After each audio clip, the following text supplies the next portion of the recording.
வணக்கம்.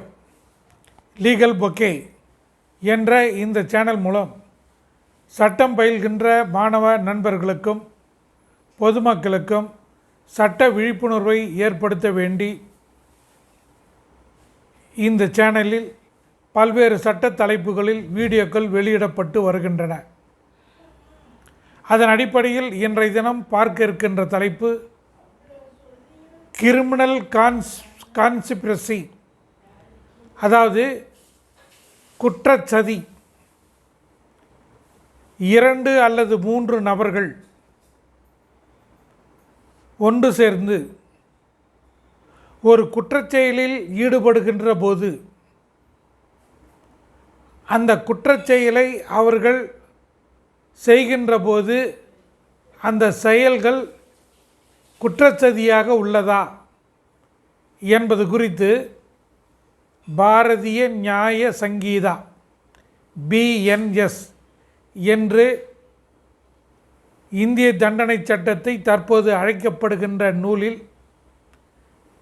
பிரிவு 61 மிக தெளிவாக குறிப்பிடப்படுகிறது.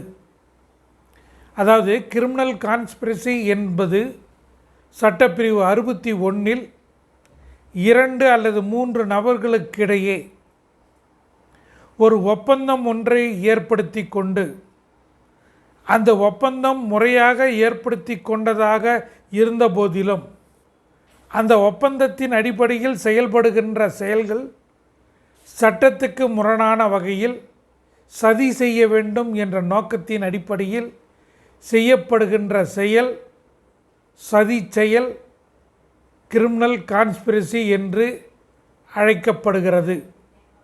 இதனுடைய கீ எலிமெண்ட்ஸ், முக்கியமான உட்கூறு என்று பார்க்கின்ற போது 2 அல்லது 3 நபர்களுக்கிடையே ஏற்படுகின்ற ஒரு குற்றச்செயல் ஒரு ஒப்பந்தத்தின் அடிப்படையில் அந்த ஒப்பந்தம் சட்டத்துக்குட்பட்டதாக இருந்த போதிலும் செயல்படுகின்ற செயல் சட்டத்துக்கு அப்பாற்பட்டு சட்டத்துக்கு முரணான வகையில் அந்த செயலை செய்கின்ற போது ஏற்படுகின்ற செயலுக்கு சதி செயலுக்கு குற்ற கான்ஸ்பிரசியால் அவர்கள் அந்த சட்டப்பிரிவின் கீழ் தண்டிக்கப்படக்கூடியவர்கள்.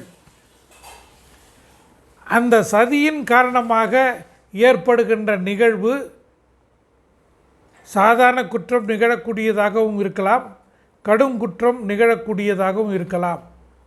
அதுபோன்ற சூழலில் டெத் அல்லது லைஃப் இம்ப்ரிசன்மெண்ட் வழங்க நேரிடும்.